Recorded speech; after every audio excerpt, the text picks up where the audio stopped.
Welcome back to the arena number 9. Almost at double digits, getting ready to celebrate that next week, which feels like a long time ago based on this week. Uh, which feels like a long time since last week when we were here live with you. And today we're here to talk about a really fun topic: toxic people in your life and how to navigate it.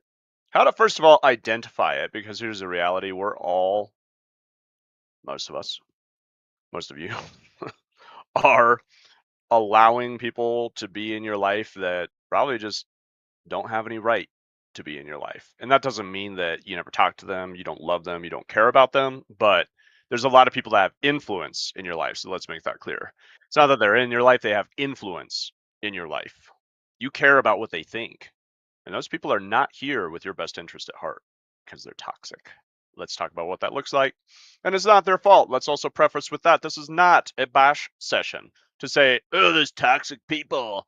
Can't believe it. Oh, they're such bad people. I'm glad I'm better than them. Yeah, right. Well, that's the one way path to being a toxic person yourself, is to think you're better than everybody else.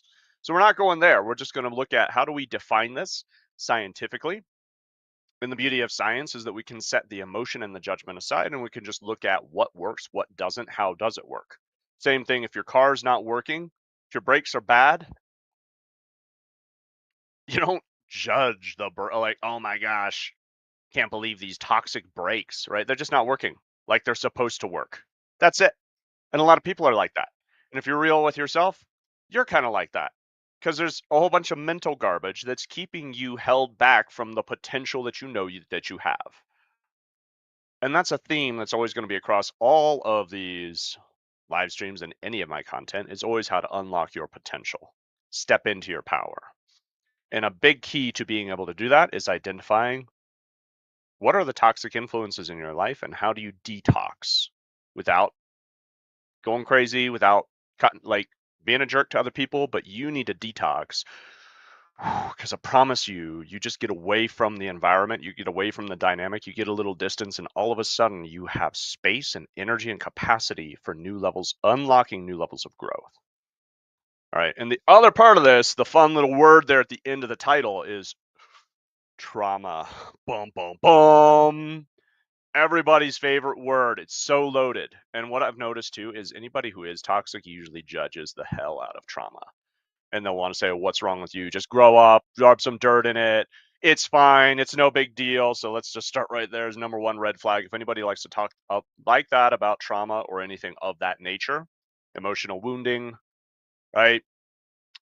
Mindset limitations, anything like that, if they're just going to judge you and say you just got to get past it, that's the first sign that that's probably an unhealthy, a toxic person, right? That person has unresolved trauma within themselves. So when they see you trying to deal with it or just flat out acknowledge it in the first damn place, they're going to try to shut you down because you're reminding them of what they haven't dealt with in themselves. All right. So, trauma, we're going to talk a bit about how the healing process works. One of my favorite topics, because it's the key to really stepping into your growth, is just healing the old wounds. Right. So, all right. So there's our opener. PJ, what do you have to say? How do you want to open this one up? Crack the nut.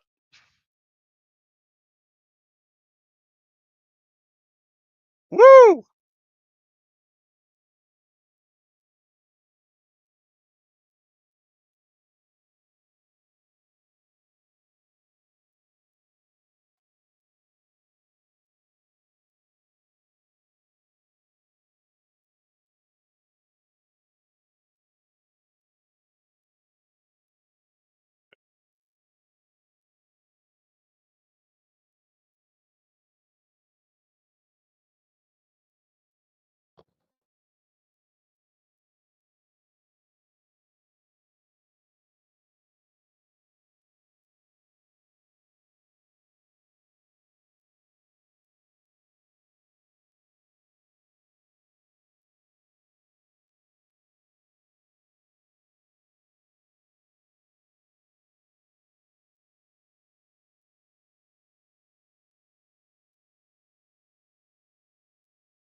Big.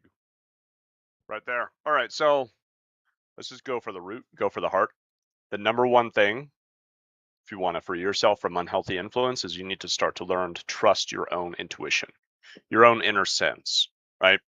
Because that cannot be bluffed. Your heart knows the truth and it will tell you. But your brain, here's the thing, a manipulator is really good at getting your brain to go along with whatever they're telling you because they can logic you into things you know are wrong for you.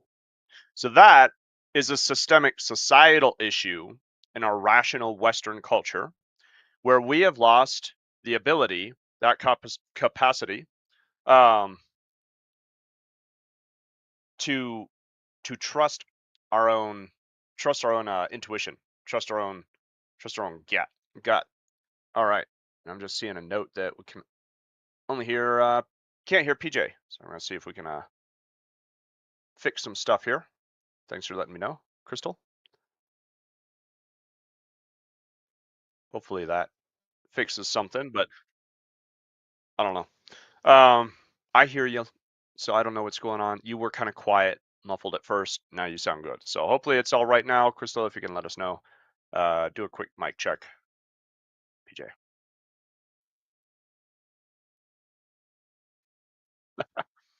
Little Australian mic check.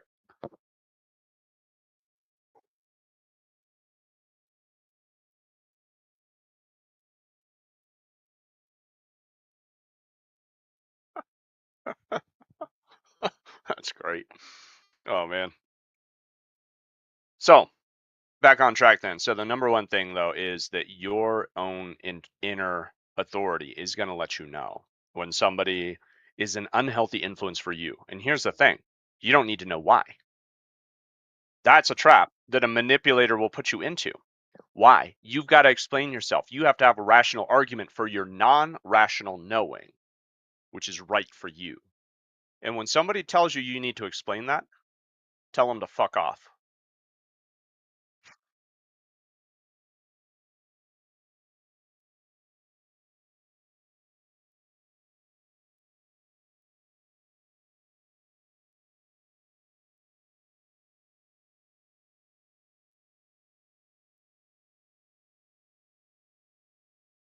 Big red flag. Yep. The perfect, that's a big red flag. What's that?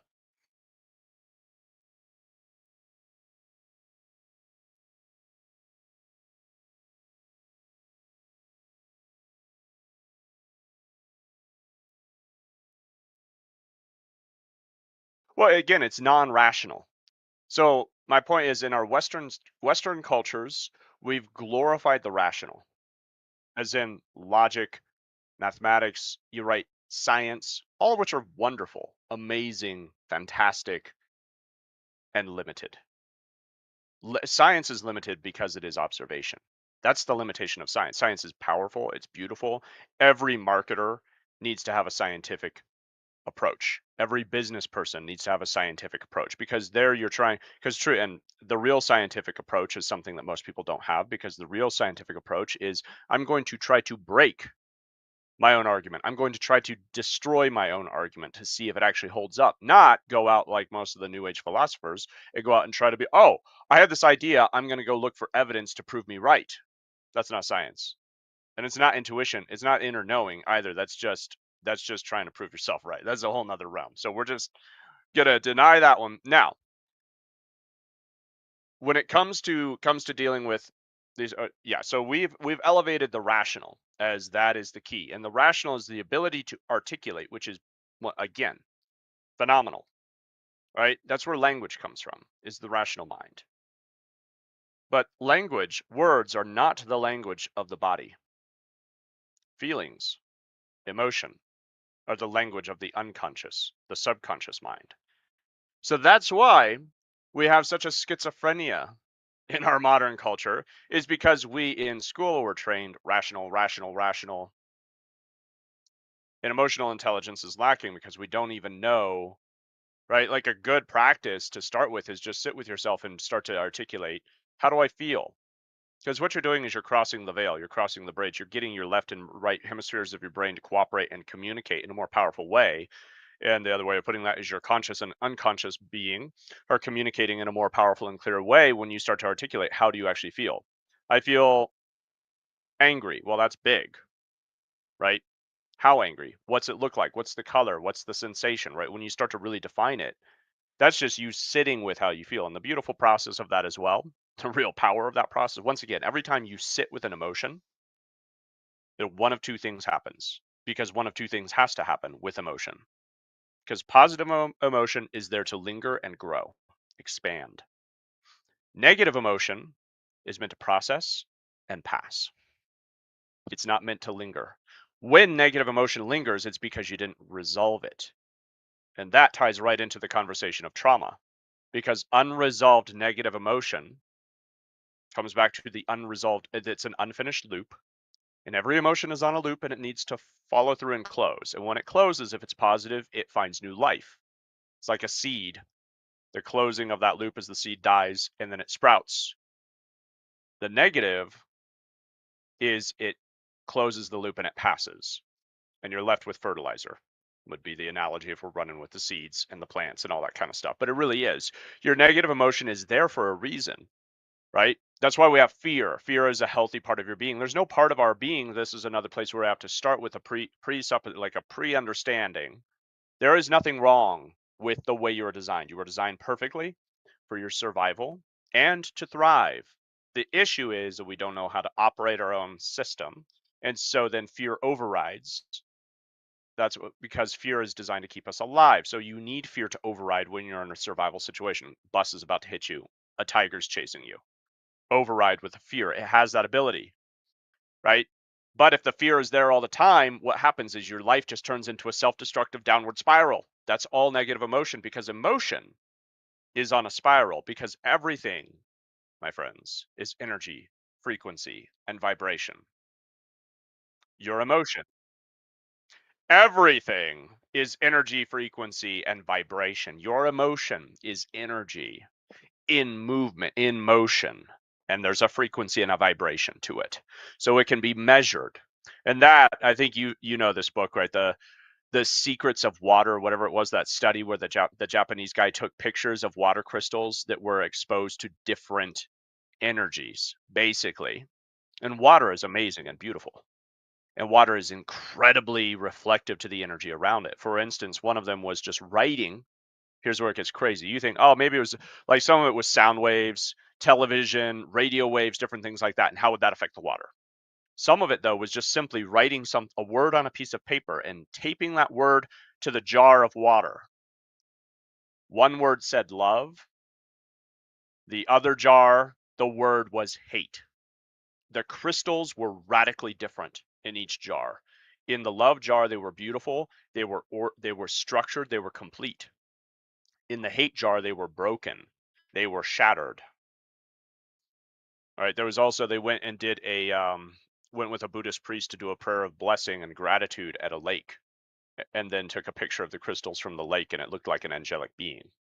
It's amazing stuff. So the Secrets of Water or something like that. Sorry, y'all, I don't remember his name, and I'm sorry to the author as well because I wanted to give him better credit, but I think if you do a Google search, you'll find him.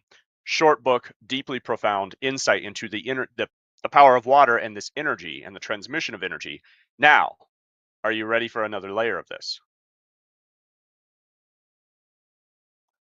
Oh, you got it. Yes, yes. Masaru Emoto. Mm-hmm. Emoto. A lot of pictures.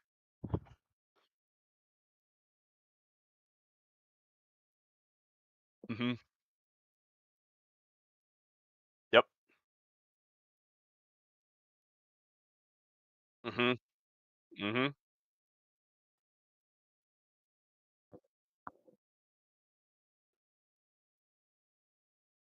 Wow.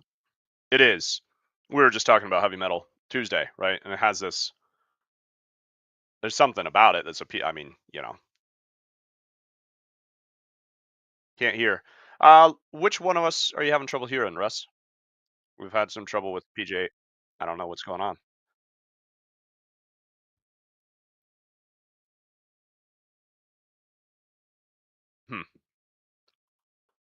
Sorry, guys. I don't know what to say. I'm gonna do a quick double check on. Not. I'm gonna do YouTube here. All right. So it sounds like they can hear me and not you. Sorry, bro. We're live right now. Yeah, got audio on YouTube, so there's a little double, double trip. All right. So ready for the next level on the water, though. Here's where it gets trippy. Is we all know that our bodies are mostly water, but there's a what like a fourth form of water because we know there's three forms, right? You have solid, liquid, and gas of everything that is known to man. Um, so there's a fourth form, something to do with it in the human being. It's kind of a newer thing. I don't know a lot about it, but I just know that it just goes to a whole nother level of our body. Our being is really just basically water, is what it comes down to, right? And even if we don't get into the little trippy like fourth form of water kind of stuff, um, the main thing is like your body's still like I don't remember what 70% whatever water. So 75, yeah, there you go. So regardless, your energy of your body is mostly water being exposed to all these things. So that's where like Chinese medicine is fascinating. Homeopathy, right, deals with energy, frequency, and vibration, and it's not, and that's why it's not. Um, it doesn't have the same process and systems of certification as Western medicine because it's an intuitive process, right? And that's where it's so difficult to deal with these kind of things of trauma, emotion, toxic people, and trusting yourself of when the hell do you exit a relationship with a person, whether that's romantic, like your friend, right? He's perfect. Got to talk about that. Big red flag. Perfect. There's two types of people that generally have a persona of perfection. Those are sociopaths and narcissists.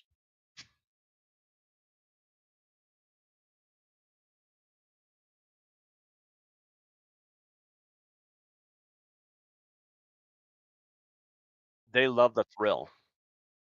A narcissist. Okay, so let's break this down a little bit. Narcissist. Guys, listen, I'm a little weird. I love dark psychology. I geek out over these things. The dark triad and what's the distinction between psychopath, sociopath? Why? Well, because I've experienced a lot of manipulation, abuse, and trauma in my life. A lot of it was covert, hidden, and it's taken years for people outside, like decades, to finally start to catch on of like, oh, whoa, that's bad, right? Because when you finally catch on, you're like, holy shit, that's really messed up.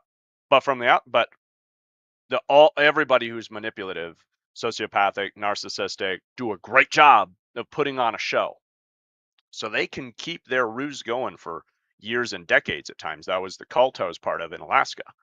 Same kind of thing. Great at manipulating everybody inside the cult under his thumb, manipulating us to follow what he wanted, and then manipulating the outside people to so it was always smoke and mirrors. That's the thing. Now, so narcissist, let's start there. Narcissist, because that trait gets that that's a fun one to get, go on Reddit and look up narcissism, or just on Instagram, wherever, right? It's a lot of stuff about, oh my gosh, these people are narcissists, you know what I mean? um Russ, yeah, no, so that's an interesting, and that is a factor. That is a factor. It's an interesting one. Definitely something that I'm always fascinated by, right? Like, is the psycho basically, can the psychopath repent? I don't know. Good question. Anyway, so let me continue on narcissist. Narcissist, the word narcissism means self-love, right? Basically, that's the root. If you know, well, do you all know the story? I mean, y'all, I'm talking to PJ, but I mean, you could drop it in comments too. Do you all know the story, the ancient myth, like Greek myth about Narcissus, who we named the flower after?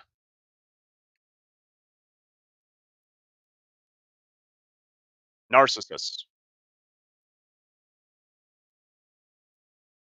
Yeah, so as the Russ does.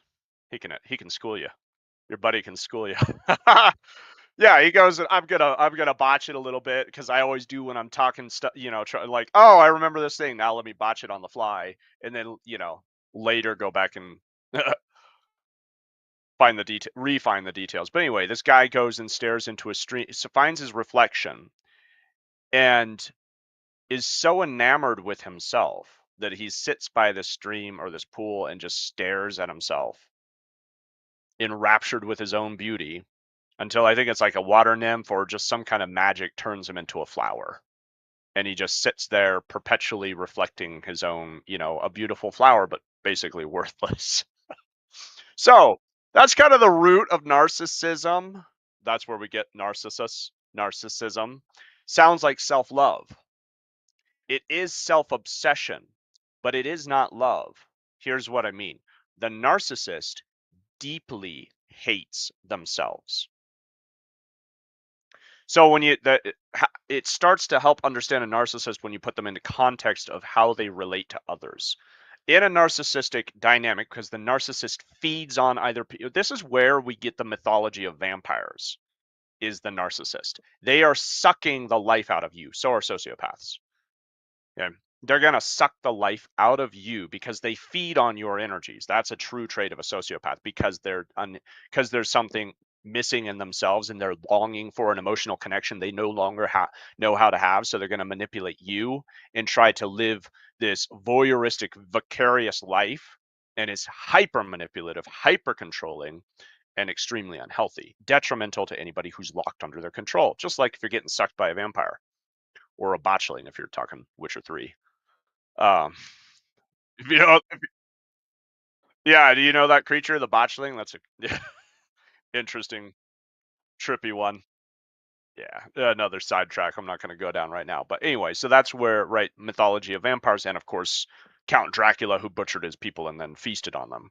That too, right? So, as with most mythology, there's a lot of interweaving threads that form how we. Okay, you just saw a botchling. Yeah, don't don't look it up, please. Everybody else. Unless you play the game Witcher 3, that's a great game. All right. Actually, and the way it fits into the storyline, if it lacks the context, is just truly disturbing. The way it fits into the storyline is brilliant, and I loved it. But if you just look up the monster, it's just horrific and creepy. Don't recommend it. So, um, unless you want that face that PJ just made. Yeah, that's a good sign. All right. So, yeah, so a narcissist deeply hates themselves. And the context to understand these people is, how do they relate to others? And if you're trapped in a cycle with them, you'll start to see how do they relate to you, or how do you relate to them, because, excuse me, there's so how do you define also, forgive the way my brain works, everybody, I'm just always kind of scattered all over all these different things, but it all ties together. So though, you can't define, when it comes back to trusting your gut, knowing your own intuition, because it's so hard, it's almost impossible. A masterful sociopath, it is impossible to pin down what the fuck they're doing that is wrong, but you can't define it. And if you try to confront them on it, same with a narcissist, they really overlap pretty heavily, especially on this. If you try to confront them on it, they're going to make it your fault, and they're going to do such a good job of convincing you it's not them, it's you. Hey, by the way, go listen to some self help stuff. It'll tell you the same thing. The problem's not with the world, it's with you. And that's toxic motivation. That's toxic personal development. One thing I am committed to dismantling brick by fucking brick is this bullshit that poses as self development and is just leverage for narcissistic, sociopathic, manipulative creeps to manipulate, to get people to go along with their narrative. Not okay. There is too often, if you sense a problem, it's not your fault. It's not with you. It's with them. And you can be okay with that. You can forgive them, because that's where it becomes your fault. If you're holding on to bitterness, resentment, anger, that's you. 100%. That's you. You can forgive these people. I know how crazy, how awful, and how like it can feel for me, my experience was feeling like I was in an emotional prison, okay, in an emotional dungeon, right? So I mean, like, It gets really bad. It gets really dark, and it can be hard to forgive these people, and it can be layers upon layers upon layers. But it's not you, it was them. Especially when you were a little kid. If you had somebody who had manipulated you or abused you physically or emotionally, and becomes the same damn thing, by the way, there's no distinction. So when somebody tries to say, I didn't touch you, they didn't have to, because their words cut far deeper, right? And that's not to diminish anybody who's suffered physical abuse. I know what that's like too. That's awful as well, right? It's all bad. That's the thing. It's all bad.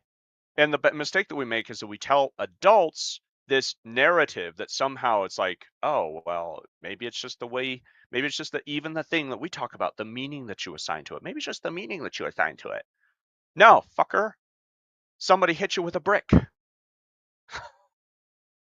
You know what I mean? Now you get to forgive them. That's the choice. But don't go stand in front of them when they're holding a brick again, because that's what the narcissist wants you to do. The sociopath, the manipulator. Let's just say manipulator, because at this point it's broad. The manipulator wants you to say, "Oh, I'm sorry that hurt you. I'm sorry you felt hurt." That's the better line. I'm sorry you felt hurt by that. It sounds like he's apologizing, doesn't it? Oh, I'm sorry you felt offended by that. That was I I hate this stuff when I see it going on. So it's almost triggering for me to role play this a little bit, but that's exactly how they talk. Oh, I'm sorry you felt offended by that. Sounds like what's that?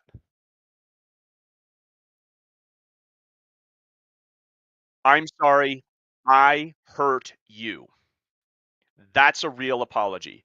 If somebody in your life can't do that, and if they're a man, if they can't man the fuck up and do that, they're not, they don't belong in your life.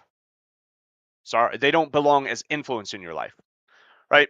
I don't know. You got to figure out what the boundaries are, but boundaries are key. And here's another red flag. If somebody doesn't respect your boundaries, they're a manipulator. 100%. There is like, prove me wrong, you won't. Anybody who will not respect your boundaries is a manipulator. I'm a dad to two little kids. We have boundaries in the house. You don't eat ice cream outside the ice cream time. Why? Because it's not healthy for you, right? Because if I let my kids just eat as much ice cream as they want, they're going to grow up and they're going to have unhealthy habits, unhealthy bodies, unhealthy teeth. So boundaries are healthy. And guess what? They have boundaries with me. When they say, stop tickling me, when I'm tickling them, that's when it needs to stop because it's going to go from laughter to tears. I damn well better respect their boundaries. And that's one of the, and so to bring it home, and use myself as an example, not because I want a pity party by any means, but just because I think there's too many people that walk around carrying this kind of wounding that tell themselves that are stuck in a self narrative of, well, it wasn't that bad. Well, that was one of the things that happened to me over and over and over and over is nobody would just stop when I was done and it was too much and it was starting to hurt and it would just continue, continue, continue. And then when it was done and I was crying, everybody would just, well, you're just a baby. Suck it up.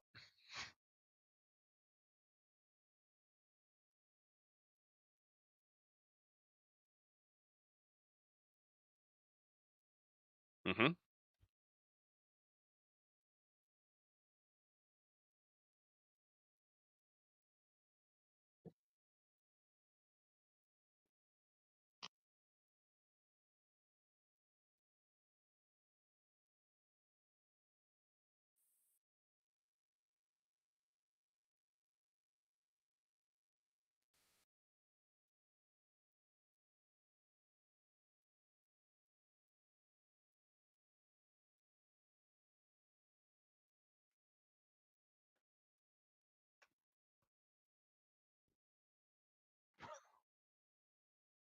Yeah, that's a classic one. I'm just being myself. You got to let me express myself. What's wrong with that? Oh, is there something wrong with me? Now it's being turned, your words, your desire for a boundary is being twisted into something it's not. Be aware of that. Outgoing Azzy, what's going on, dude? Good to see you here. So yeah, that's a big one to be aware of is when people start taking what you just said and twisting it into something it's not and making it an argument that's usually emotional and making it ultimately, just pay attention to the track of this. Ultimately, where it goes, bottom line is now you're the bad guy. How could you? How inconsiderate that you have boundaries, right? That's another argument that a manipulator will make. A toxic, right? Yeah, yeah.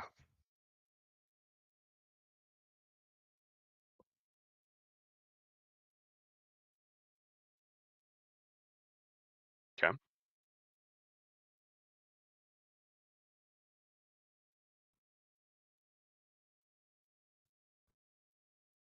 And the botchling weirded you out?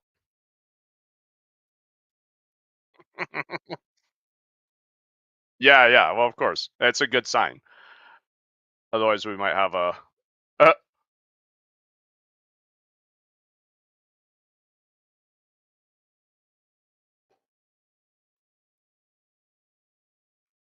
Tell that guy. Hell yeah. Hell yeah, is he? Yeah, yeah, yeah. No, he's always after it. Good dude. Glad you're here. We got to catch up sometime before I leave Springs again. And PJ's gonna be here, so maybe we'll catch you downtown because he's always downtown making videos, grinding it out. So that'll be fun. Oh, that would be cool. I think he'd love that. Yeah, yeah.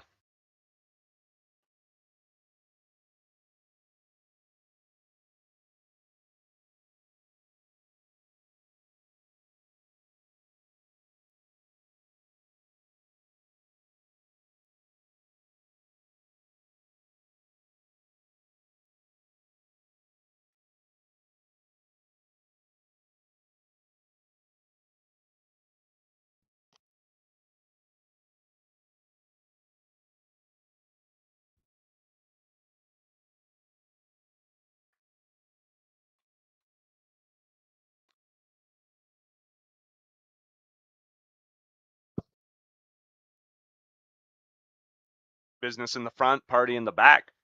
Get that mullet going. Mr. Mullet. Yeah, so I love that you brought that up because it's such a perfect segue because I'm very conscious of it as I'm saying all these things.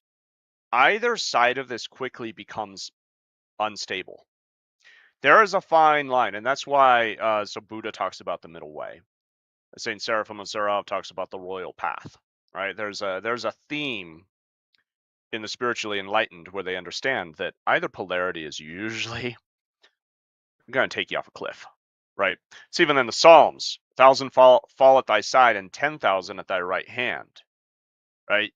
So that what that denotes is that it's easier to fall to the sins of virtue than it is to the outright sins, right? So what can take a man down more by a power of 10,000 are falling at the right hand, the right things, being a good person and judging others. Now you've lost it all. As soon as you think you're better than, you're not good. What is good? No man is good. Only thy Father in heaven, right? Is the response to that. But we all are able to partake in goodness and be good, and become, I would say, not become good, but become better, because that's the denotation of the journey. The ER ending is imperative with any of this, development instead of developed. There's one is an ongoing action, the other is a static accomplishment. Static accomplishments are where we get the idea of don't rest on your laurels because now you're done. Somebody else is up and coming and they're gonna take you out, right? So it's hard to be, yeah. Anyway, so with all that, it's a fine line between, okay, it's not okay for other people to manipulate you, and it's important to also be aware so that we don't become a manipulator or an abuser, because those two things go hand in hand. Manipulation is abuse. Abuse is manipulation. There are many, many different ways that that takes shape and form. And again, one of the things I like to speak to repetitively, because I think we can't hear it enough, is there's a lot of ways that each one of us, each one of you listening and me, all of us have been hurt and wounded by subtle abuse that's hard to pinpoint because it wasn't physical, right? Nobody even necessarily called you names, right? When you're dealing with the really crazy manipulators, is they're masterful at seeming like they're giving you a hand up, but it's a hand around your neck. And they're going to make sure you never get further up than them. You will always stay below them. Oh, but I'm helping you up as I push you down. And you know you feel pushed down, but you can't argue that, yeah, well, he did do some nice things for me. So he can keep you in your in his power. That's why. That's the classic narcissist. They'll do everything they can to keep you in their orbit. As soon as you leave, they'll love bomb you is the term. And then when you come back, they're mean to you again because they always have to have a scapegoat and a golden child. That's a classic, right? So, okay, before going into more of the fun terminology and some of the context and the relationship dynamics, let's come back to your point. All of a sudden, you're too much. Okay, so the question then to hold a high standard of accountability is right, are you purposefully trying to cross any threshold boundaries with them? I wouldn't expect so. Yeah, right. If you're being yourself, and this is where the argument of like, oh, is there something wrong with me just being me? No, until you're doing it at the expense of others. That's the fine line, and it's a delicate line, and that is the middle way. That is the royal path. Your job is to be you, to be your authentic self. That's our purpose and our part of, right? That's why you come work with me, is because I'm going to help you unlock your authentic self, and your life is going to change exponentially because of it. It's not a incremental, it's an exponent. Transformation is not baby steps. Slow and steady wins the race. No, transformation is a whole new plane of existence, right? That's how it works. Yeah. What do you got to say?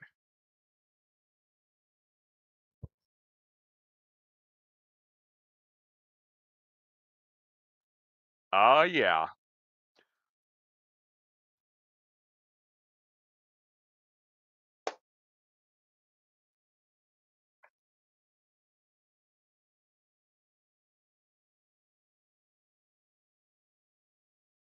me too.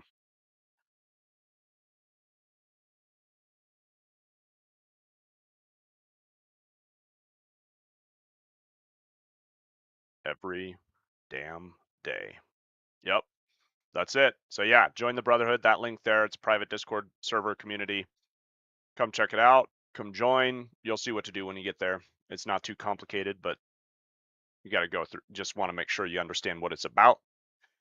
And welcome in. Got a lot of resources I'm getting ready to drop in there as well for free. It's all free, by the way. This is the whole the Discord community. The Brotherhood's all free. If you want to, you can support. You can go to another the links there too if you want to actually support financially, but you can just join for free. And I've got a lot of resources I'm getting ready to drop in there that are going to help you with goal setting, productivity, mindset, all of this stuff that we talk about, and trauma healing, emotional healing, right? Because that's where mindset sometimes falls short too, because it's your whole being, not just your mind and your how you think, but also how you're feeling. And those feelings are rooted in deep past experiences. So then timeline healing, healing your inner child. Watch yourself. What? Yeah, just look at yourself on the other side of that. It's a night and day. It's a wild transformation. So come join, and you got something to say. Looks like.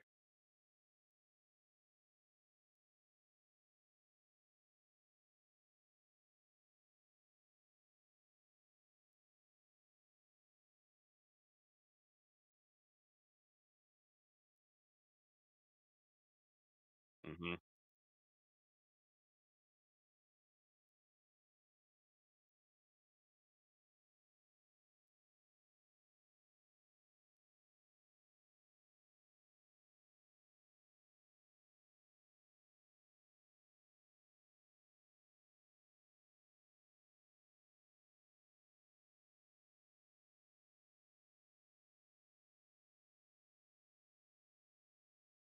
Mm,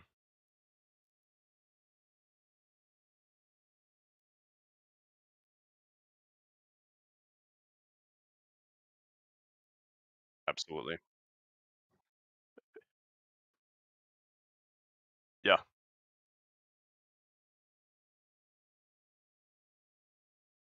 100%. You're never alone. That's I mean, back to what was that last episode we were talking about loneliness, solitude, and then here's a real strain. Again, this is kind of a bit harsh in a way, but true is you're never alone unless you choose to be alone, right? Now, the choice here's where it becomes really complex is like the decision, the function is very simple. The only reason we're alone, the only reason we're isolated is because we choose to be. But getting out of that habitual known emotional dungeon is like clawing your way through a blackberry bramble. If you know what if you've been to Northwest Coast, you know exactly what I'm talking about. They grow on the side of of the freeway, and they're like 10 feet tall, and they got thorns like this long. And you try to claw through that thing, you're getting ripped to shreds. Your clothes are probably gone, and I don't know what happened to your balls, but I wouldn't want to know. But that's how it can feel when you're trying to claw your way out of these situations that you find yourself in, right? Of I feel alone, I feel isolated, I don't know how to connect with people. It's a simple choice to decide I'm going to connect with others, but the actual doing, you're coming up against your own resistance. All the more reason to join the brotherhood is because we have resources to help you with that, and also because the moment you are ever feeling challenged, struggling, etc., that's a place to share with brothers who are going to support you through the journey with compassion, resources and compassion, right? And also a place to celebrate your wins and your progress, because we want to do that too, because that's also just so important. One of the best things you can do is just have a daily habit of just owning your wins. What did you do? What did you accomplish? Even on the worst day of your life, you still probably tied your shoes or did something. Own your victories, because it rewires your damn brain to win more. It's simple mechanics, and it's a cumulative process once you start stacking those wins. So where were oh yeah, so you can't being yourself, but not being yourself at the expense of others. What that means, because if you're really being yourself authentically, confidently, it's not dependent on another person. That comes back to the idea of vampire. Somebody who's vampiric, oh, you're not letting me be myself? Nobody but you has any authority to let you be yourself. So if somebody's trying to make an argument that you're somehow infringing on their capacity to be themselves, I call bullshit right away, you know?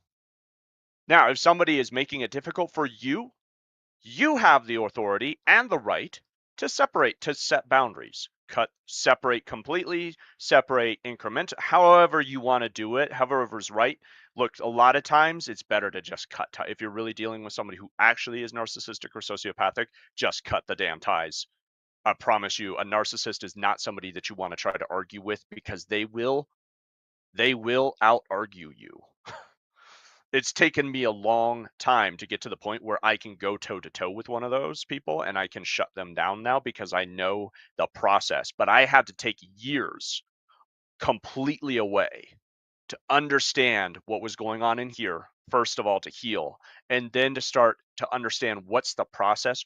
How are they thinking? And here's the real kicker: how am I a narcissist? No, in my own path of healing, I'm looking at, I was raised by a narcissist. So what traits am I carrying that I need to be aware of? And what I did pick up was a heavy doses of self-hatred, right? And that's where the healing process took me, was to free myself from the self-hatred, because I started to observe tendencies to lash out in the way that I was lashed out at, right?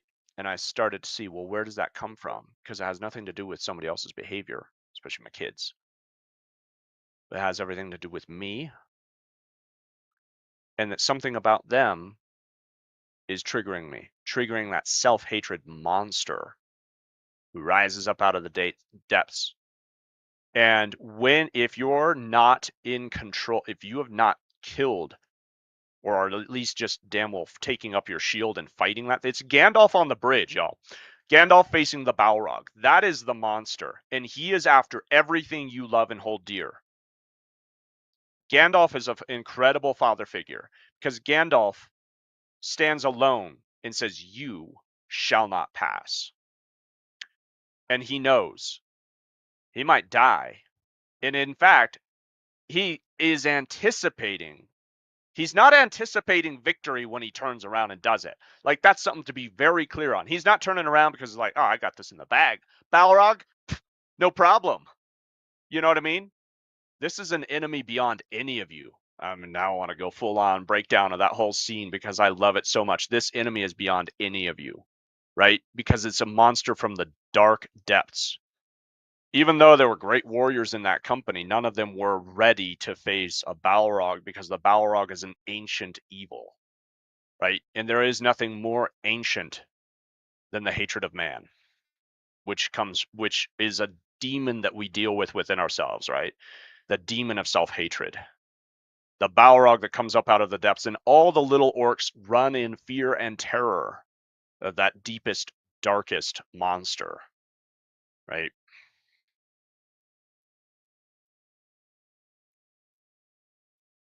Mm. Yes. Right.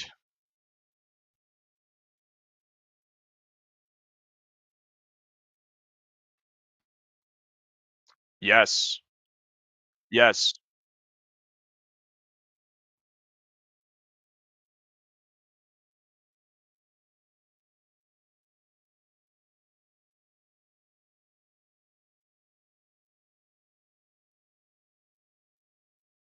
Yeah.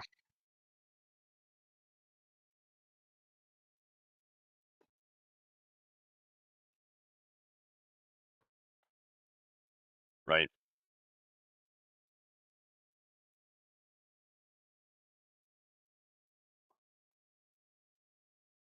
Mm.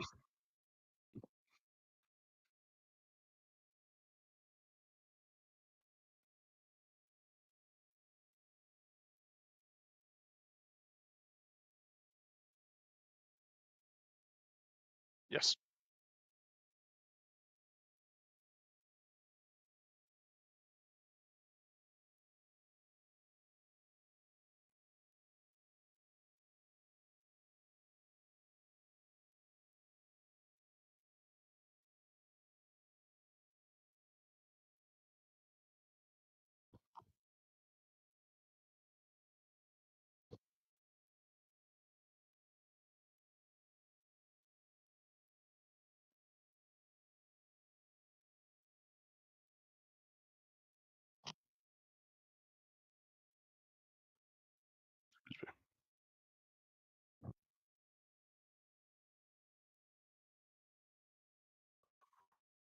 No, you're touching on something so deeply important, and it's one it's thorny. This whole topic is thorny, right?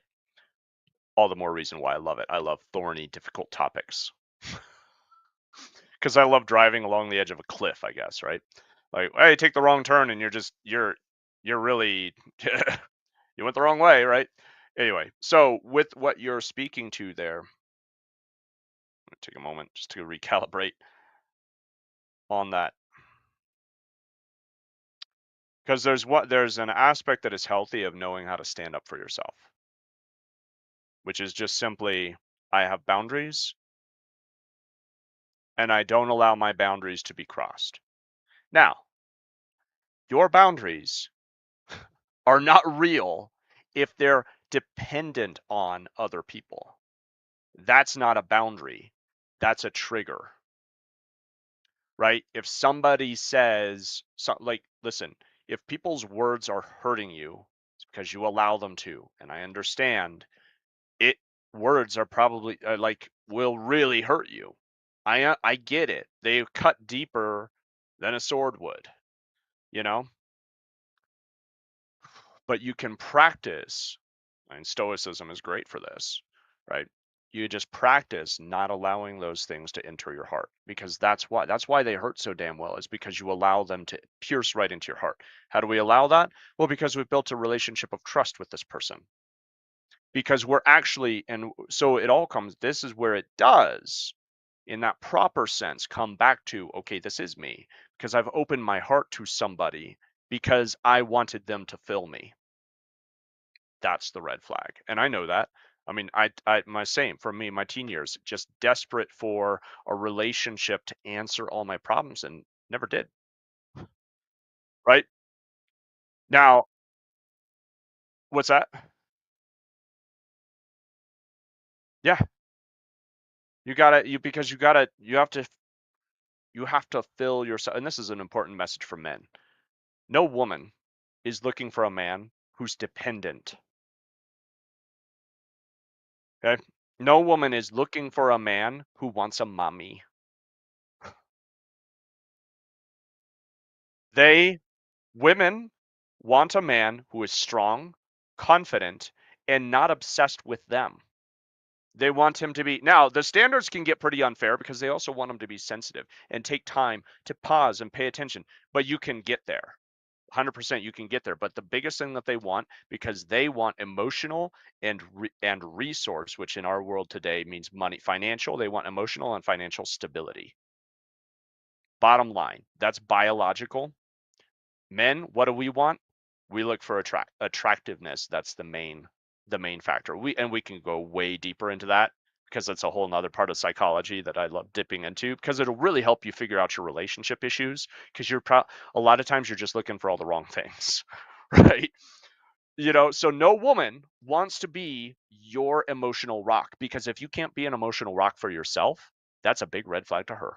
And she'll never respect you. In every healthy relationship between a man and a woman is based on love and respect.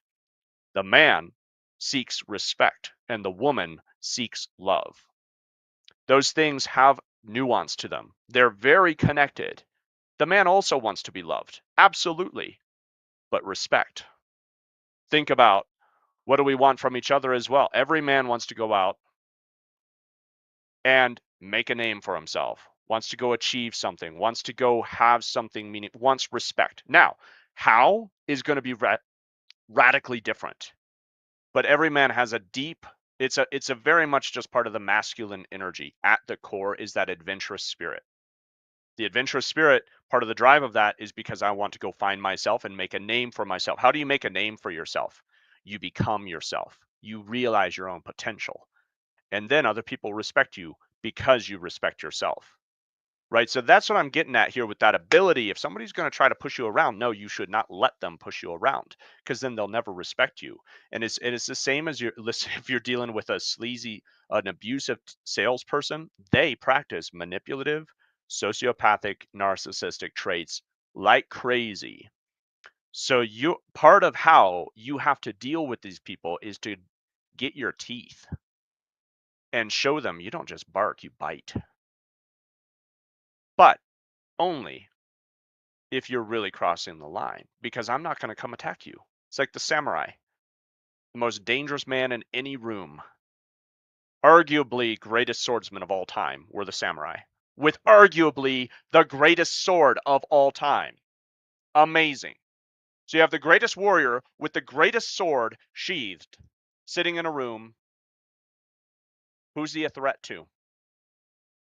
Everyone and no one, because no one's a threat to the order, because the samurai lives within the order, because he is there to be a servant, which is a beautiful example of the warrior archetype and the masculine archetype, among the four, right? The samurai lives to serve the lord, the shogun, the king, ultimately because every warrior desires to lay themselves down for the service of the greater, of their order, of their hierarchy, of their domain that they live to serve and protect. But somebody comes into that room and they want to cause trouble, they're in extreme danger, but very disciplined danger. And the beauty of them is they know how to only attack the target and not everybody else. But here, the flip side of that is a fool with a knife is a danger to everyone, including himself. And all it takes is a little knife fighting, my friends, to know that is very true, which I've done.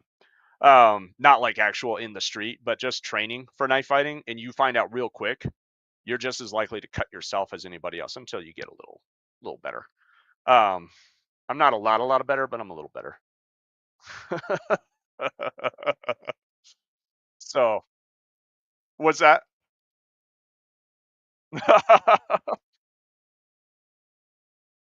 So that's you're grappling with that topic. Yeah, you have something to say. So let's.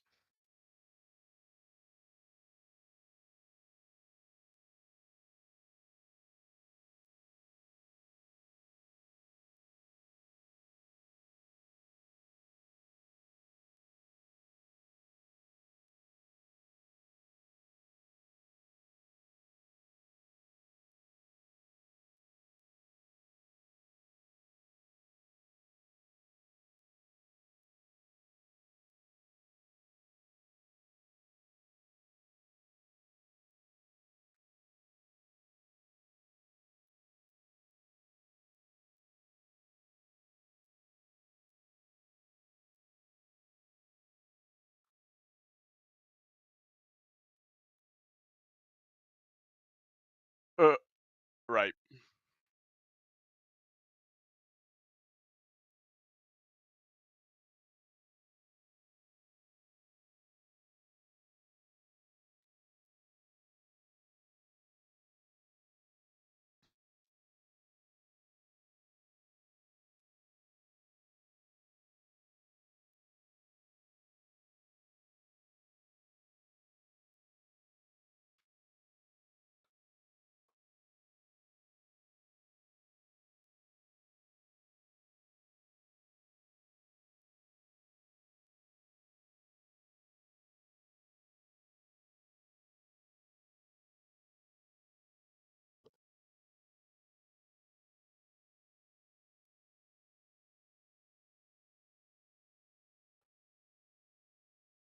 You're good.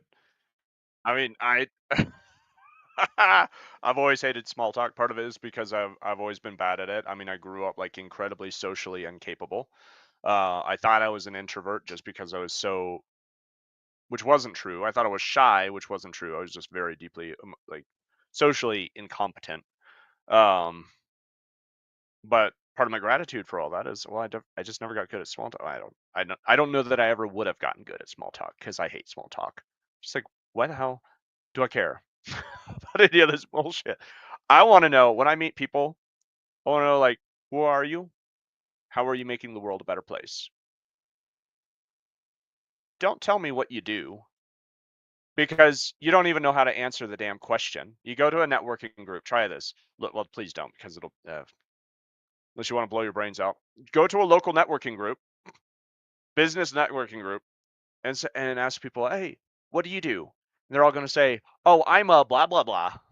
Well, that's not what you do, is it? That's what you are. And that's not even who you are. That's just your dumb little title that you think gives you some form of credibility.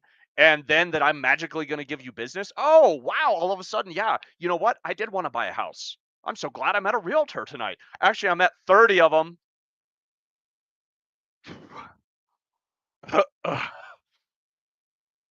And 20 business coaches to boot. Wow. So, all right.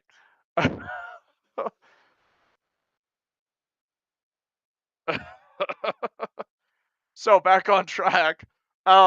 Yeah, so it's it's the delicate balance of learning how do you not allow yourself to be manipulated and also not manipulate others. But it's very easy to strike that balance when you understand it's no longer about you're no longer because manipulation honestly comes from a deep insecurity, right? And so this is where we can practice compassion without sympathy, empathy without sympathy. Very important distinction. It's actually like life or death distinction. Here's why. Because the empathy, I'm trying to get my fingers within frame here.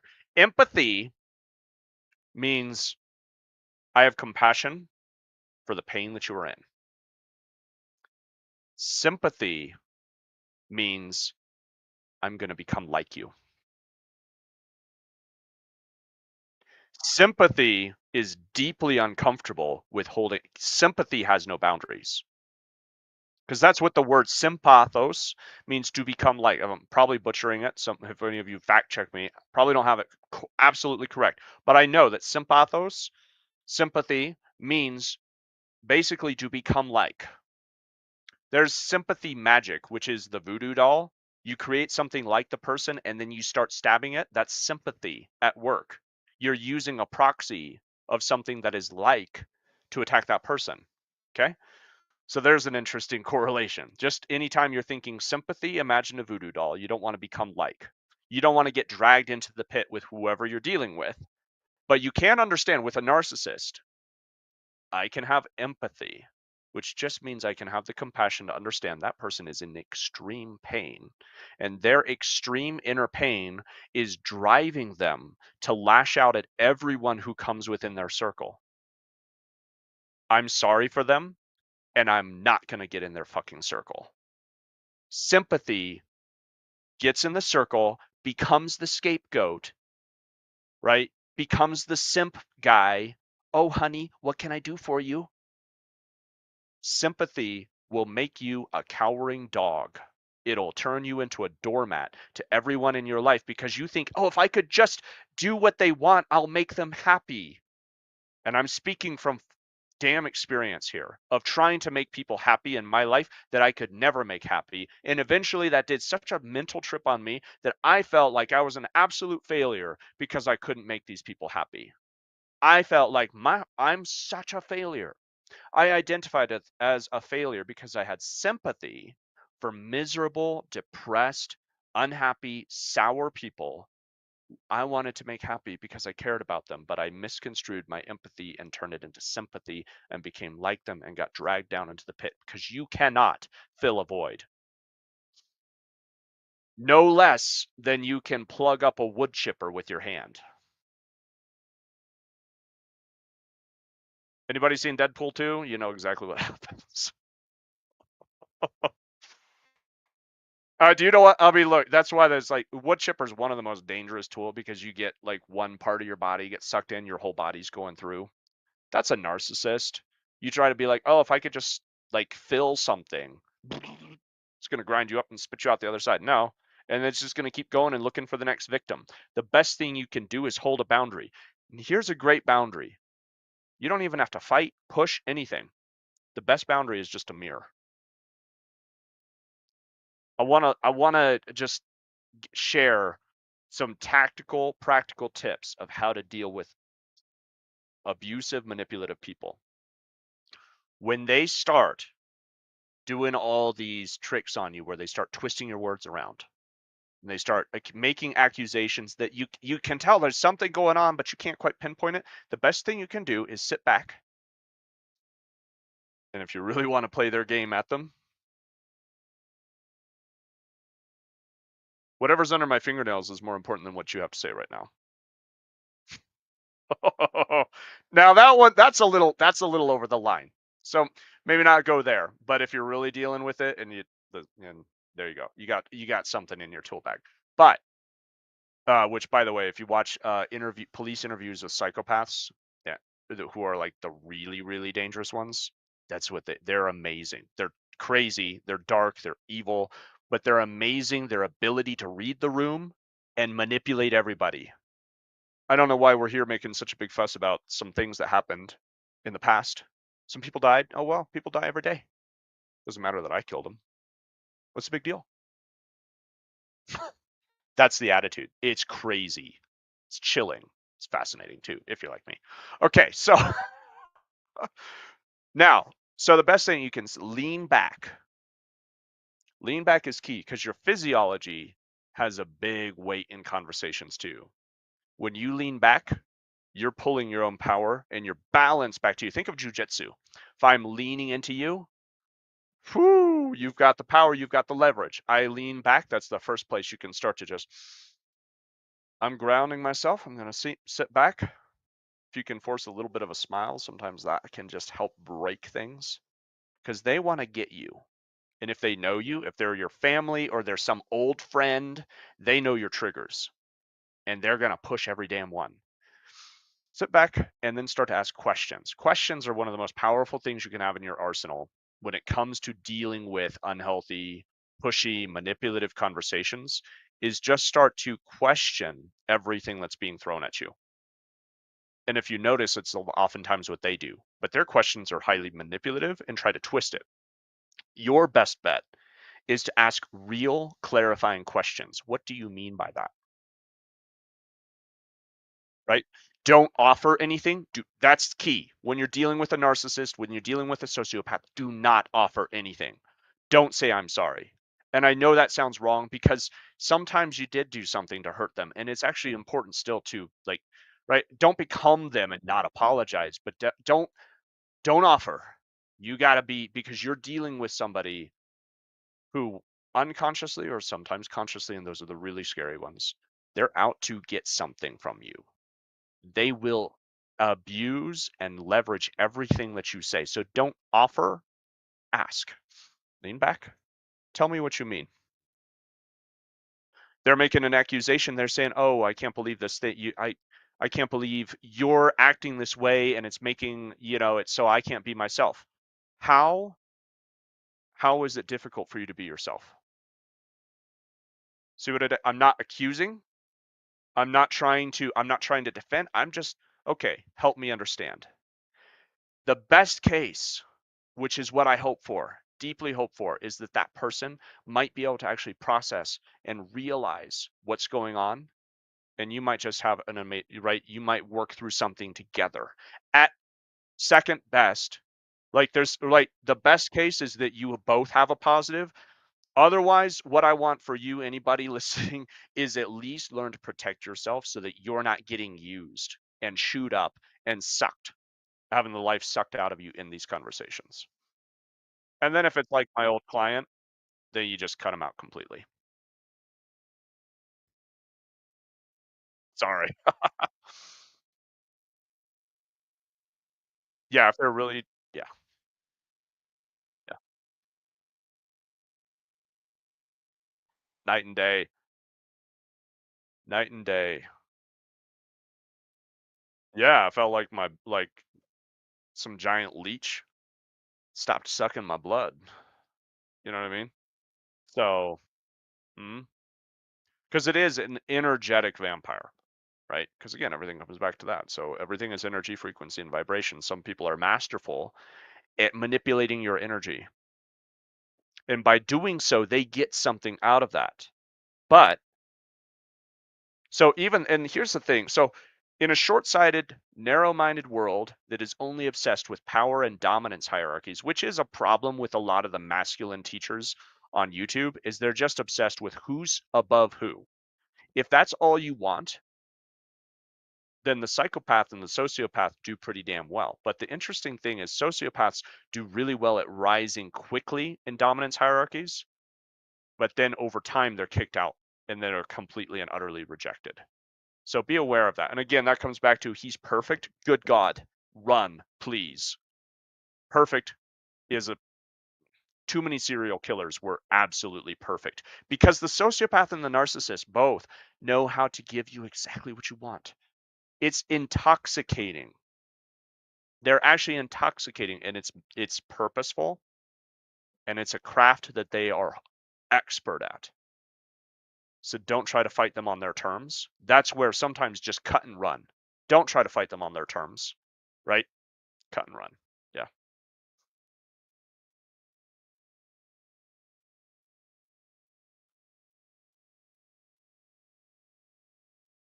What? Because they're actually they believe they've drunk their own Kool-Aid for years. So back to the empathy and the compassion and the understanding. Person in my life grew up with trauma, never processed it, highly sensitive person, never knew how to deal with it, you know, had a spiritual awakening experience, thought that that should solve all their problems. It didn't, because a spiritual awakening is an awakening. It's not an override. And that's a big key. A lot of people are looking for a spiritual bypass surgery. Oh, I go do ayahuasca, all my problems go away. No, and that's, listen, and that's the same as like, I gave my life to Jesus, all my life problems go away. No, Jesus is going to help you, but the way he helps you is he says, rise, take up your own bed and walk. Since when does it turn into spiritual bypass? I don't have to deal with my shit anymore. Nope. Still got to wipe your own butt when you take a dump. And yes, it still stinks. right? You know what I mean? Um, so it compounds though. When you experience trauma and which let's just set that, like, revisit that word trauma. Trauma, I love this example because I think I've shared it with you and I think I've shared it maybe on another live show, but let's repeat it. Name calling on a playground for elementary grade kids, like 6, 7, 8, 9, 10, all of that. Middle schoolers, good God, you look at a breeding ground of trauma, go to a fucking middle school. It's horrendous. Underpaid, overworked teachers, and these kids going through one of the most drastic changes you ever go through in your life, isolated from everybody else, so they have no balance on either side. They're just herded like cattle. So I used to drive the cattle bus. Oh man, the worst day was when I was picking up the kids and I was going in to use the bathroom on my break before they got out, and I see one of my high schoolers standing out front. I go, "What are you doing here?" He goes, "Oh, actually, I'm here to pick up my girlfriend." I was like, "Okay, I'm not getting involved because the legal ramifications of anything, I was just like, I'm not dealing with this. File something about it, and that's it." But it was like, that's grody. Anyway, could have been still legal. Who knows? Whatever. That's messed up too, right? Isn't that anyway? Okay. So all that to say, childhood though. So name calling on a playground. How often does that happen? Name calling, no physical touch, none whatsoever is needed at all. Just name calling over a 6-month period without any like adult person to help them process. And this is key because this is like this is my complaint, my case against our society. We have put so much pressure on families financially and also just socially, social status. You got to have all this stuff. You got to have the house, the 2 cars, all this stuff. But wages have not increased with the increase in house price. Everything, there's a pinch, a crunch, more and more. Middle class is disappearing. Why? No shit. Go look at the numbers. Families are being undermined from within because the pressure on the parents is send your kids to school and then send them to daycare. And then you pick them up and you're fried after a stressful day at work and you got to make dinner still and then get them in bed and wake them the fuck up and get them back to school the next day and blah, blah, blah, blah, blah. So we live in this frenetic pressure, pressure, pressure, pressure, pressure cooker society. And all that's done is taken the little emotional pain, puts it in there for 30 fucking years, and you're going, why do I feel like this? Well, because something happened to you when you were 5 on the playground, and at the time, because every kid, when they get deregulated, they have emotional outbursts, some kind of something going on, because that's again the language of the body is feeling and emotion. So a kid who has pain, emotional pain, they're going to have an outburst. Bad behavior, what do? Shut it down. That's more dysregulation. That compounds whatever was the root of it, the pain. So and so called me stupid. That's not good, right? Yeah, and as adults, we're like, get over it. Life's tough. Suck it up. What's wrong with you, right?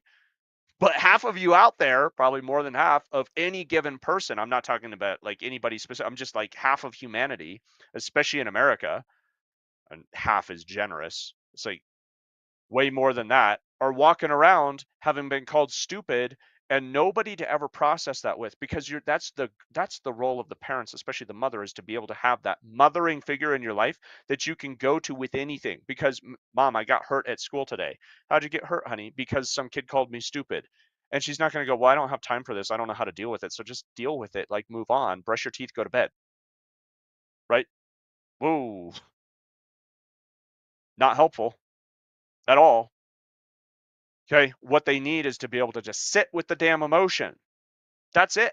And you think, oh, it's complex. Emotional healing is not complex. It is like crawling through a blackberry bramble. Okay, it's hard.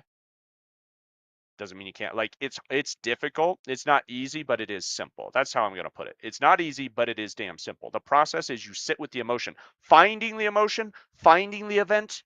That's going to take time, and you do it cycle by cycle by cycle. But let me wrap this point. 6 months of name calling, no touch, nothing else, no rocks being thrown, no lunch being stolen, none of the other stuff that you know is going on in schools, just being name called has the same effect, neurologically, the same damn fucking effect as one event of being raped.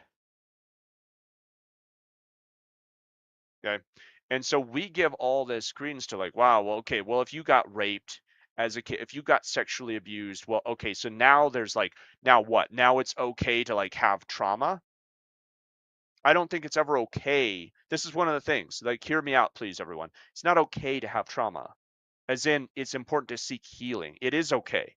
I want you to, like, it is okay. It's okay to sit with your, it's okay. We should all acknowledge. I think it's one of the greatest things we could do as a society is just be comfortable acknowledging the trauma that we carry and not saying, well, it better have been raped because otherwise, why are you complaining? Don't you know there's starving children in Africa? Yes, I do. But it doesn't change, it doesn't negate my experience. And if I could do something about the systemic issue that's leading to starving children in Africa, I would be happy to.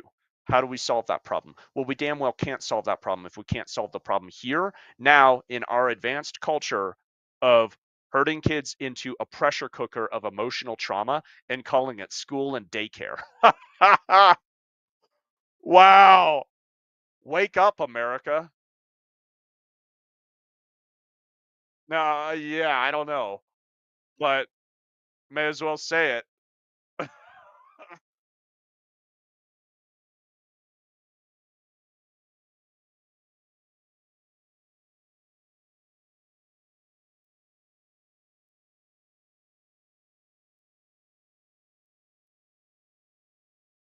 Right.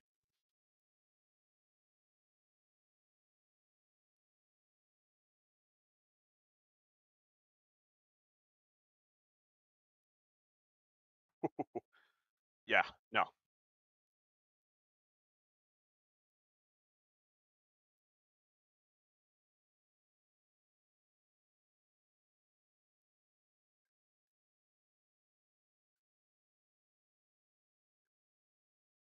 mm,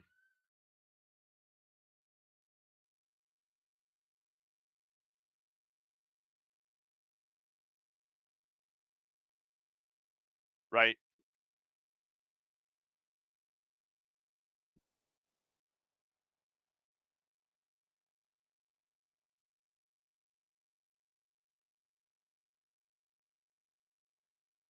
Yes,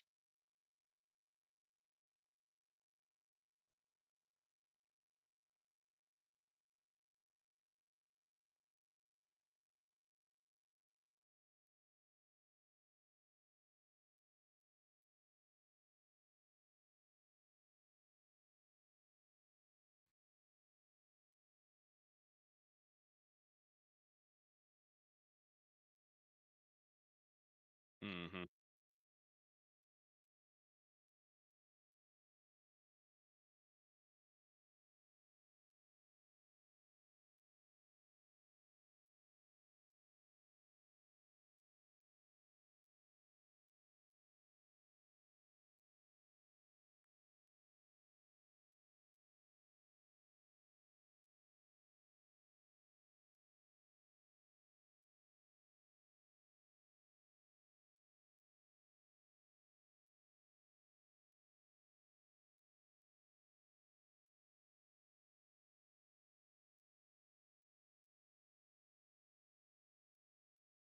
right, 100%.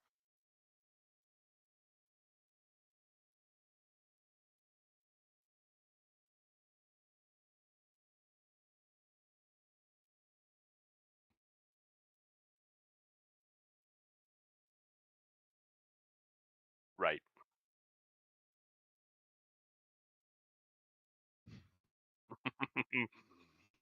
Mhm, mhm,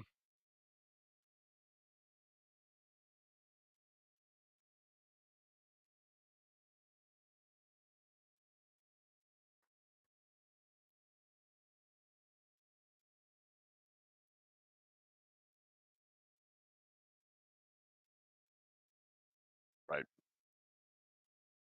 100%. It's again, they're masterful at knowing exactly the dosage to give you to keep you hooked. It's scary, but it really just breaks down. It's the same. It's just the same kind of thing. It's like a drug. And the reason we become addicted to a drug is because we're trying to fill a need. That's just the bottom line. So narcissistic relationship is kind of like a drug, and they know how to dose it out to keep you in, but then just abuse you, and then pull you back in a little, and then just abuse you, then pull you back, bam, bam, bam, right? Gonna stay like that. Then when you leave, this is the hardest thing is when you actually go, they will over the top try to pull you back in by being kind, by being so nice, by being, oh my gosh, I didn't know you felt that way. That's a big red flag. Oh, I didn't know you felt that way. Right? Somebody saying bullshit like that, fuck you, fuck them. How the fuck do you not know somebody feels like that? How ignorant and oblivious do you have to be? Right? So when people use that kind of language, it just pisses me off. But that's classic narcissistic, abusive, manipulative, blah, blah, blah. Right? Oh, I didn't know you felt. No, they knew. They know. Even if it's not conscious, they know. Just go. Don't get sucked back in. So yeah, I mean, ultimately it's because we're trying to fill a void within ourselves. So the deepest, most impactful thing we can do is fill our own void, right? And yeah, and sitting with that everything you shared, it's, I mean, it's great. You know, it is a trial and error, I believe, of like finding what works for you, right? But what I part of my work, part of what I provide in the brotherhood is templates, processes, systems that you can make your own, but processes that will help you accelerate the journey of finding what works for you, the rhythm that works for you. Mine's very, very analytical, but also, yeah, analytical with that spiritual dimension, right? Trying to bring those together.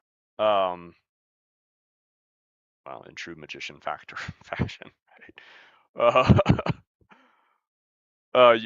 What is it? Unifying the analytical and mystical parts of his brain, or something like that. Whatever that line was, but yeah, it's, that's what goes on when I put these resources together for you. Is that understanding that the healing is mystical, it's emotional, it's spiritual, and it's analytical. So empowering yourself to break the cycle of the inner dialogue that'll just run you down. And when you break the cycle of your own inner dialogue, that more than anything else will empower you to meet the other forces that come at you of manipulative people and not be so shaken by them. Dare I say, you might become unshakable. Oh man. Steve Cohen, we need Reality Dreamers merch. I agree. Where the hell is it? He's been trying to tell me to make merch, and here he is getting called out. Let's get it. I mean, I don't think there's any better way to end a session than just roasting PJ. So,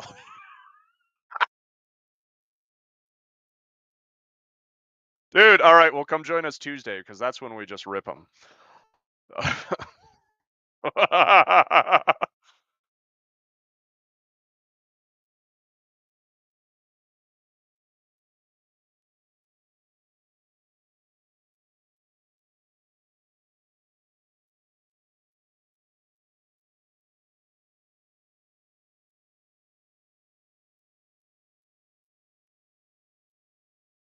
Hmm.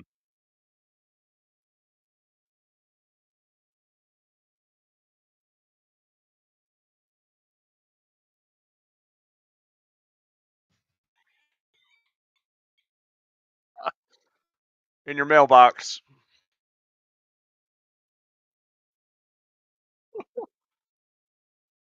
I mean, seriously, why is somebody else complaining about you? I mean, if these are like, anyway, yeah, no, I mean, it's true, right? It's important.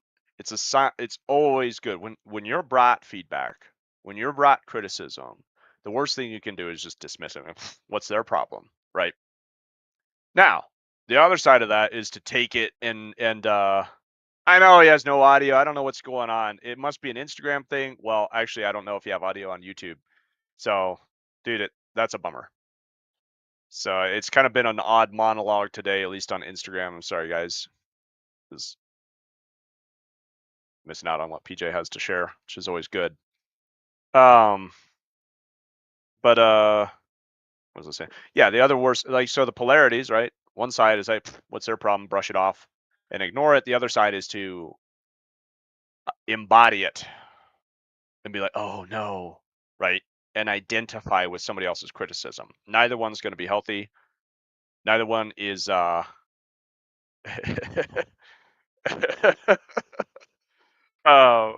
neither one is helpful to you. Um yeah, I guess not. Zuckerberg's got it out for PJ, you know. Yeah, that's right. Ah, what, post my YouTube? Oh, yeah, yeah, yeah, just one second.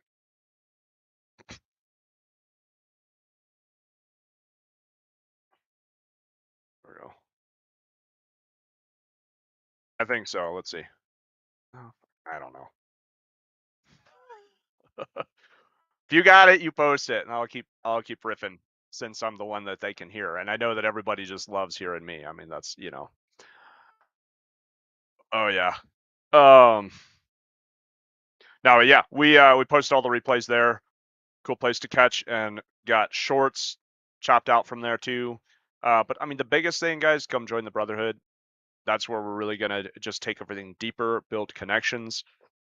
Because it's one thing to come hear us. Of course, it's cool to have you in chat, like really cool, like not just kind of cool, really cool. That's what lights me up. My favorite part is engaging with you guys in the chat, in the comments, in the chat live while we're on this. But the best place is definitely is going to be that Discord link PJ just dropped. The Discord link. It's a private community just for men, right? The purpose there is to grow together. Kind of broad and open ended, but I mean that's it. If you're one of those guys who has said no to being ordinary because you have committed to the pursuit of extraordinary, join us in the Brotherhood. That's what it's all about. There to have some fun, and there to grow together, and there to tackle the difficult situations, challenges of life as they arise, resistance, how do you deal with it, right? All that. So yeah, to wrap on, when you get criticism, don't like embody it, don't brush it off. It's just it's damn, you're distracting me now with whatever you said. Yeah, the Giants. I'll show you the Giants. Oh, I thought it was your New York accent. I'll show you the Giants. Right. Oh man. Um yeah, just process it. Just take feedback. And best thing is have a trusted trusted place you can process it, like the Brotherhood. So there you go. Let's wrap it all together. Just join the fucking Brotherhood. Let's get it over with. And I'm done talking with that. All right, thank you all for joining. I'll let PJ have a final word here that none of you can hear, and then we're gonna wrap it for today. This was good.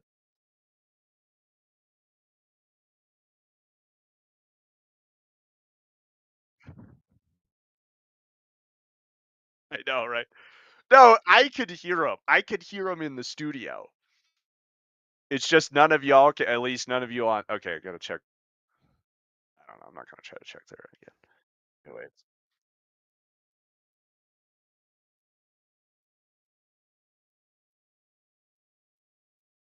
yeah, four mountain, six. Oh yeah, the arena. Ah! See y'all next time.